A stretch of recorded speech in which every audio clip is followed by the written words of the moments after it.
Apa kabar sahabat terkasih dimanapun berada? Semoga semua tetap sehat, bahagia, damai, berkelimpahan berkah, dan sukacita selalu. Kesempatan kali ini saya ingin berbicara tentang sakit atau kondisi tidak sehat. Itu adalah pesan cinta dari bawah sadar Anda. Sahabat bisa lihat gambar sebelumnya. Beberapa waktu yang lalu saya sudah membahas bagaimana kerja pikiran bawah sadar seseorang itu sangat dominan mempengaruhi pikiran, perasaan, sikap, kata-kata, dan perilaku seseorang di masa sekarang. Nah, dari gambar ini kita bisa melihat seringkali akar masalah dari seseorang itu sebenarnya kecil adanya dan memang letaknya biasanya di bawah sadar. Kemudian peristiwa demi peristiwa dalam kehidupan seseorang membuat bola kecil ini menjadi besar dan semakin besar. Sampai akhirnya menjadi bola besar yang bernama simptom, yang artinya kumpulan gejala. Bila kemudian muncul dalam bentuk sakit-sakit di fisik, mulai dari yang ringan sampai dengan yang berat, misalnya mah, sakit kepala, pundak kaku, gangguan pendengaran, gangguan penglihatan, sesak nafas, alergi, sampai dengan stroke dan kanker, maka ini berarti bola simptom ini sudah sangat besar. Atau dengan kata lain, masalahnya sudah numpuk banget sahabat. Sampai-sampai bawah sadar sudah tidak mampu menyimpannya lagi. Ibarat HP, storage-nya udah penuh. Jadi HP-nya mudah hang. Nah, tampungan di bawah sadar yang sudah penuh inilah dan akhirnya muncul dalam bentuk sakit-sakit di tubuh atau dapat dirasakan secara fisik. Dan sakit ini sangat unik dan bervariasi pada masing-masing orang. Tapi biasanya sejenis sesuai dengan emosinya. Silakan baca buku saya, Pesan Cinta Tuhan Melalui Tubuhku. Bisa dicari di Gramedia di seluruh Indonesia. Saya tulis lengkap di sana bahwa sakit di kepala terkait dengan emosi apa, ... Sakit di perut, di daerah perut terkait emosi apa, ... Lengkap saya tulis semua di buku tersebut.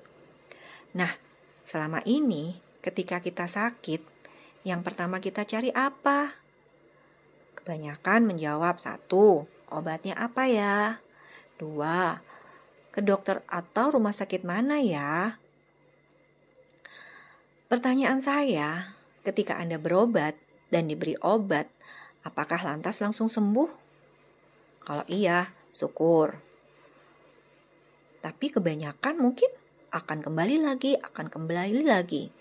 Artinya, kita perlu dong memproses akar masalah atau emosinya.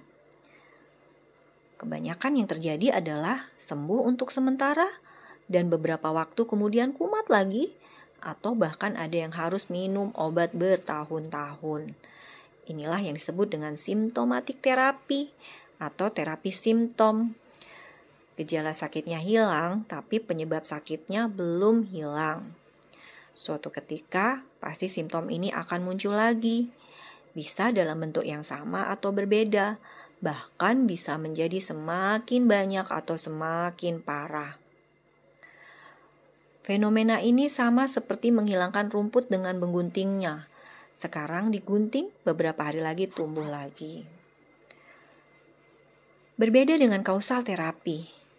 Terapi ini butuh untuk mencari sebab masalah atau sakit seseorang. Dan biasanya letaknya memang di pikiran bawah sadar.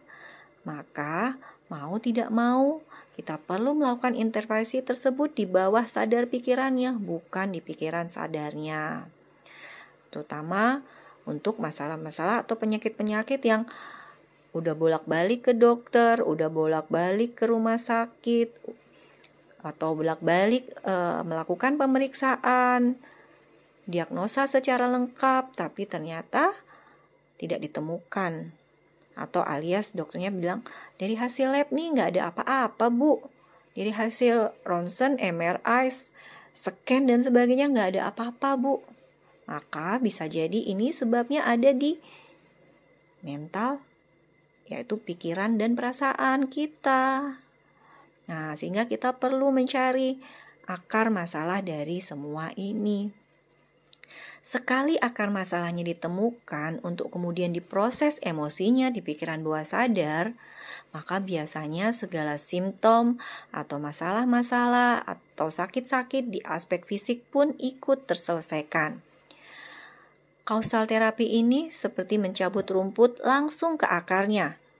Selama cara mencabutnya tepat dan total dicabut akarnya tanpa meninggalkan sisa sedikit pun, maka rumput itu pun gak bakal tumbuh lagi. Dalam buku Mind Body Medicine dinyatakan bahwa munculnya simptom adalah strategi yang digunakan oleh pikiran bawah sadar atau PBS untuk melindungi dan menghindarkan individu dari kemungkinan naiknya emosi yang selama ini ditekan dalam PBS tadi untuk dikeluarkan ke permukaan. Simptom adalah strategi protektif dan distraktif atau strategi untuk memproteksi atau memecah agar individu terbebas dari derita akibat lebasnya emosi nirsadar ini ke pikiran sadar. Pikiran bawah sadar sesuai dengan fungsi proteksinya terhadap individu dan pikiran sadar sangat menyadari pentingnya resolusi trauma, namun ia bukan penyelesai masalah yang baik. Untuk bisa menyelesaikan masalah, yaitu pengalaman traumatik atau emosi-emosi negatif intens yang ada di pikiran bawah sadar dan mengganggu kestabilan sistem psikis individu, maka ia, atau PBS tadi, berkomunikasi dengan individu dan pikiran sadar melalui simptom ini baik secara fisik maupun mental, yaitu dengan memunculkan simptom-simptom ini dalam bentuk sakit di tubuh terutama. Harapannya, melalui simptom yang muncul ini, individu menjadi tahu bahwa terdapat sesuatu di PBS yang perlu ia proses dan selesaikan. Berdasarkan pemahaman ini, perspektif kita akan simptom atau kumpulan gejala tadi adalah 1. Simptom bukanlah masalah. 2. Simptom adalah ekspresi dari masalah. 3. Simptom adalah pesan. 4. Hargai pesan ini dan ketahui maknanya. 5. Simptom adalah hadiah dari pikiran bawah sadar, terbungkus dalam kertas kado yang tidak kita kenal, tapi butuh dikenali dan diperhatikan. 6. Simptom berisi kode rahasia untuk mengungkap diri kita dengan lebih baik. Atau dengan kata lain, simptom adalah pesan cinta tubuh supaya kita lebih memiliki awareness atau kesadaran bahwa ada masalah di PBS loh yang butuh diperhatikan dan butuh diselesaikan. Solusi yang kita lakukan selama ini sering pada upaya menghilangkan simptom, bukan mencari dan menyelesaikan akar masalah yang menjadi sebab munculnya simptom. Dari pengalaman klinis kita temukan bila simptom dihilangkan atau dimodifikasi dengan teknik atau obat tertentu, setelahnya akan muncul simptom baru. Ini akan terus berlanjut hingga pesan dari pikiran bawah sadar dipahami dan diselesaikan dengan baik. That's why sahabat, radical remission atau kesembuhan spontan yang telah kita bicarakan di kelas Kebun Kasih Selasa minggu yang lalu bukan sesuatu yang luar biasa ketika kita memahami tentang simptom dan pikiran bawah sadar ini. Ini pula yang saya dapati secara nyata di dalam diri klien-klien yang telah melakukan pengobatan secara holistik ini. Banyak terjadi kesembuhan bagi orang-orang yang menderita sakit sudah bertahun-tahun dan bisa sembuh dalam hitungan minggu, bahkan hari, dengan pendekatan secara holistik ini, bahkan tanpa obat, operasi, atau intervensi ke tubuh fisiknya. Dengan memahami ilmu ini, maka penting atau tidak nih bagi kita untuk menerapkannya ke diri kita sebelum sakit terutama. Jangan tunggu sakit baru mencari pengobatan sahabat, yang seringkali udah terlambat. Silakan diputuskan apakah Anda mau belajar atau tidak. Kami sudah sediakan sarananya loh melalui kelas belajar online kelas Klub Sehat Holistik ini setiap Selasa malam. Gratis kok. Nah, buat yang belum tergabung ke grup Klub Sehat Holistik, silakan bergabung ya. Nomor teleponnya bisa dilihat di channel YouTube ini. Terima kasih, salam sayang selalu. Saya Sinta Rahmat, psikolog.